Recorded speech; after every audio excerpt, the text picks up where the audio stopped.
Bismillahirrahmanirrahim. Assalamualaikum warahmatullahi wabarakatuh. Dan salam Malaysia Madani. Laporan Kementerian Sains, Teknologi dan Inovasi (MOSTI) menerusi bernama 12 Julai 2025 mendedahkan bahawa hanya 28% pelajar Malaysia memilih aliran sains, teknologi, kejuruteraan dan matematik. Hadirin, adakah kita rela melihat harapan negara hanya tinggal harapan? Tampilnya saya di pentas yang gemilang ini adalah untuk menyampaikan sebuah pidato yang bertajuk STEM Teraju Generasi Madani Peneraju Dunia. STEM merujuk kepada bidang sains, teknologi, kejuruteraan dan matematik. Teraju pula membawa maksud mengetuai atau memimpi generasi ialah kumpulan masyarakat yang lahir dan hidup dalam suatu zaman.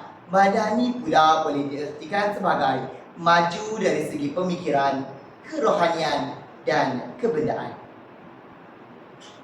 Hadirin, dunia pada hari ini berlumba membina tamadun melalui teknologi. Negara maju seperti Korea Selatan, Jepun dan Singapura menjadikan STEM sebagai jantung sistem pendidikan mereka.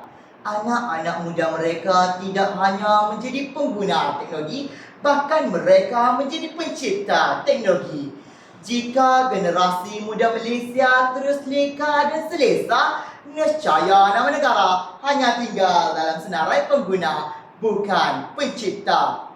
Oleh itu, generasi Madani perlu tampil dengan tekad untuk menerokai dunia STEM bagi menjulang nama negara ke persada antarabangsa. Warga Dewan, penggerak wawasan. Indikator pertama saya, STEM tonggak pendidikan berkualiti buat generasi Madani. Pendidikan yang berkualiti bukan hanya dinilai pada keputusan pemeriksaan, tetapi pada kemampuan pelajar berfikir secara kritis, menyelesaikan masalah dan mencipta penyelesaian baru. Semua ciri ini hanya dapat dibentuk melalui penerapan ilmu STEM dalam kurikulum. Menurut laporan MOSTI 2024, hanya 37.5% pelajar Malaysia memilih aliran sains semasa SPM, sedangkan sasaran negara adalah 60%.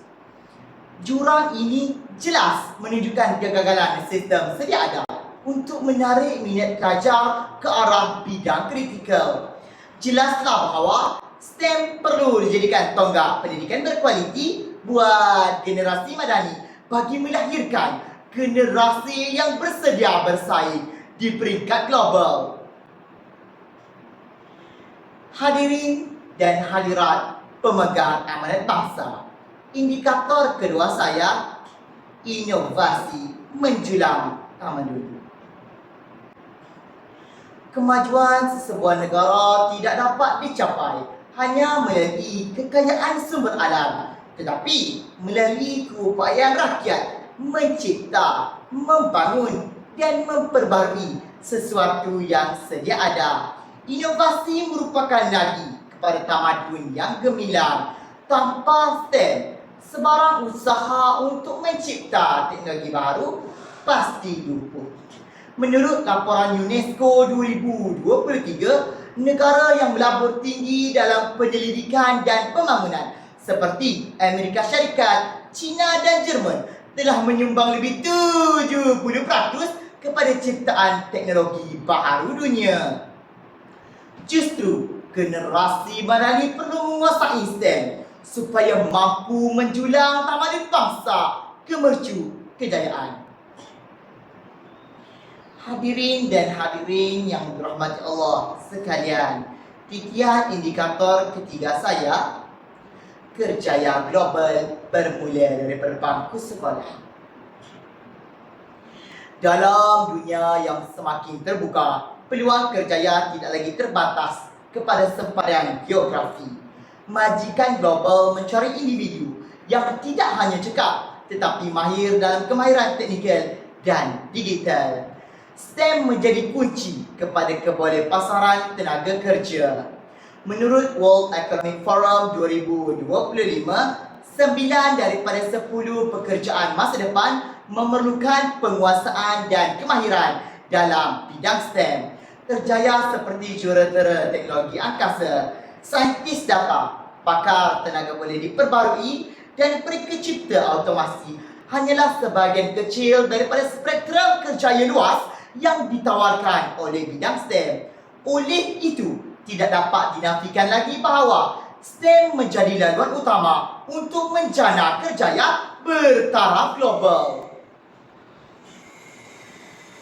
Hadirin sekalian, sebelum kaki melangkah pergi, sebelum kata penutup bicara, sekali lagi saya tegaskan bahawa penguasaan STEM bukan lagi pilihan tetapi keperluan mendesak bagi menepani cabaran dunia moden. Malaysia tidak boleh ketinggalan. Ya, Malaysia tidak boleh ketinggalan. Wahai generasi muda, jangan biarkan bakat dan potensimu terkubur tanpa dimanfaatkan. Peganglah sains di tangan kanan, teknologi di tangan kiri, dan bawalah bangsa menuju ke arah kejayaan. Ingat, setiap pencapaian besar bermula daripada langkah pertama. Maka ayolah melangkah. Melangkahlah dengan ilmu, melangkahlah memasuki dunia STEM. Sekian, wabillahi taufiq wal hidayah. Wassalamualaikum warahmatullahi wabarakatuh.